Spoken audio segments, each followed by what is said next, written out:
de fé e poder de vista em sua vida. Ele fazia prodígios e grandes sinais entre o povo. Obrigado, irmã André. Vamos.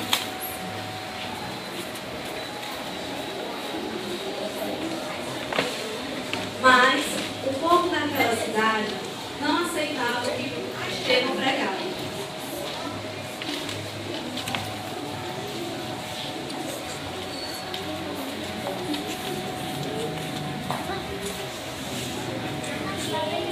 Aceita o Senhor Jesus e se arrependam. Não quero mais ser senador.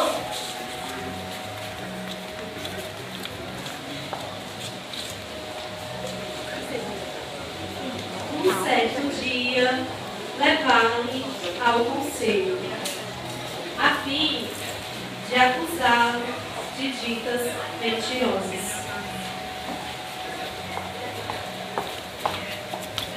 Sacerdote, esse homem blasfema contra Deus. Mas nas interrogações que todos eram respondidos sabiamente através do Espírito Santo. Lembrando que esses tais estavam com os olhos fixados no homem de Deus, podendo ver seu rosto como de anjo. E lhes endureceram-se ao coração e rangiam os dentes pelas sábias palavras. Mas Estevão, estando cheio do Espírito Santo, fixou os olhos no céu e disse: Eis que vejo os céus abertos e o Filho do Homem em pé à mão direita de Deus. Todavia, tampando os ouvidos, eles gritavam em alta voz: Expulsem da cidade! Apedrejam! Apedrejam! Apedrejam!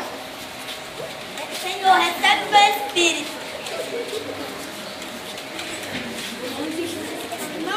Não me difunde esse pecado. Estevão morre apedrejado em nome do Senhor Jesus Cristo. Nesse triste acontecimento, que lições esse profeta de Deus pode nos mostrar os tempos atuais? Muitas, em especial esta: nem as pedras, nem as causas delas, dores, sangue e morte fizeram Estevão negar o nome do Senhor. Pois maior que tudo, naquele momento e hora, certamente era e é a certeza da salvação que está em Cristo Jesus.